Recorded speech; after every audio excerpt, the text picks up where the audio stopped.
Hello everyone, Saneglox here, and recently Asanga announced one of the biggest update in FedGen Auto NA, that is audio call.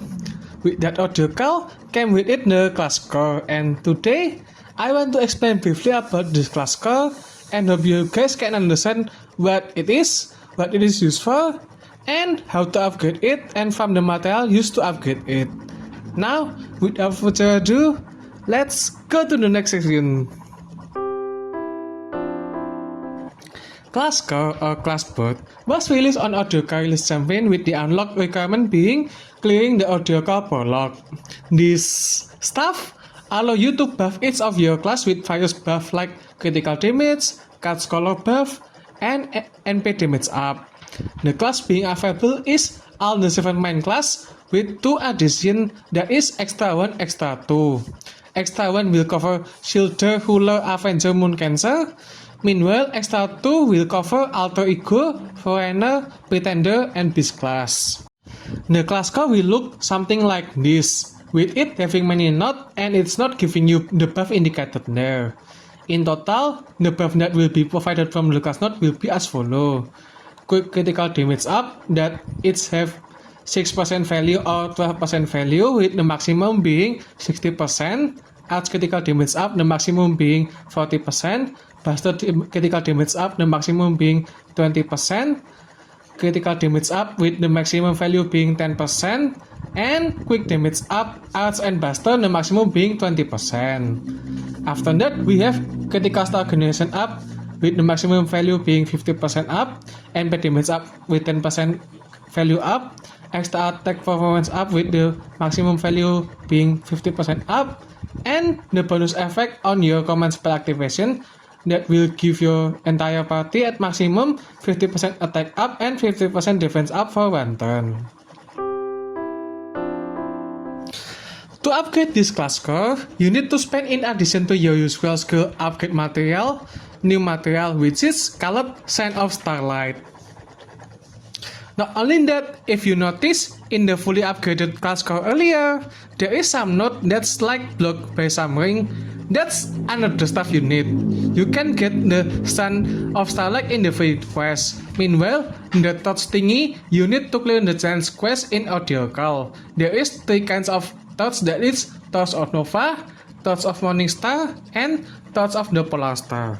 The free quest will consume AP like usual. But not only that, you also need to consume item called Stormpot, which you will get 3 amount each day you log in and can be stacked up to maximal of 9. Also, you need to remember that you need to clear audio call 0 or prologue to unlock the ability to get Stormpot as login reward. Also, another important thing to remember from the free quest for audio call is it gives you a bunch of bond points, that is 2636 bond points for 40 AP, which is 65.9 bond per AP, which is very high bond point that you can get compared to any of the previously available base bond point farming. Even with 50% bond point bonus and 50 point bonus Cave Essence, the spot only yield you 52.83 bond per AP, which is way lower compared to the new audio call quest. So, with good enough booster, you can treat this node as your bond farming node. For the total class unlock, the material needed is as follow.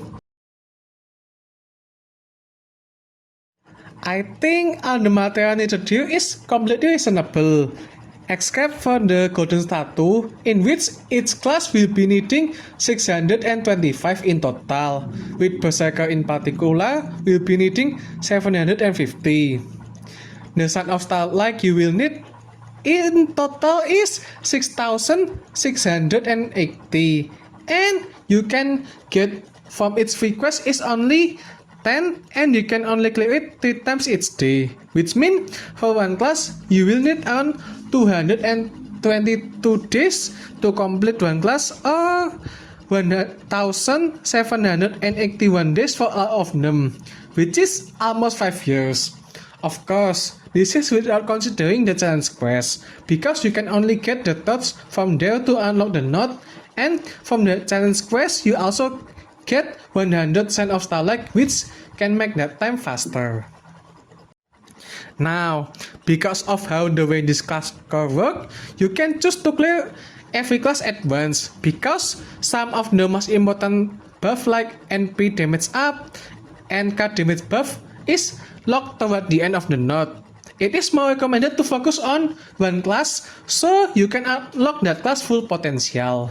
Now, what class to unlock for this? I think the most obvious one is Berserker, because of how often that class is used for me in particular. This is also because I can maximize my Morgan potential too. よく言いまし But た。 it can be different from each person. What is the most optimal one depending on the roster. So, what class will you guys unlock first for this node? Comment down below because I want to know what people preference too. I think that's all I want to talk about. If you watched the video till this point, thank you for your attention and see you next time. Bye bye. If you like this video, you might want to check out my other Patreon audio content. Also, consider leaving a like and subscribe.